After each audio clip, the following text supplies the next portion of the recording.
emergent weather message. The National Weather Service in Cleveland has issued a severe thunderstorm warning for central Lorain County, northern Medina County, until 7:15 p.m. Eastern Daylight Time.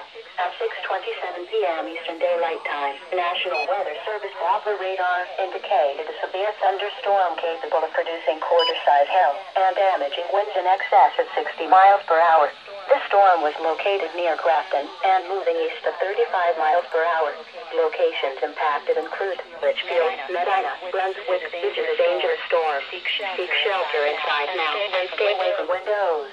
Please report hail and strong winds to the National Weather Service by calling toll-free 877-633-6772. When you can do so, repeating. A severe thunderstorm warning has been issued until 7 p.m. Eastern Daylight Time for the following counties in Ohio,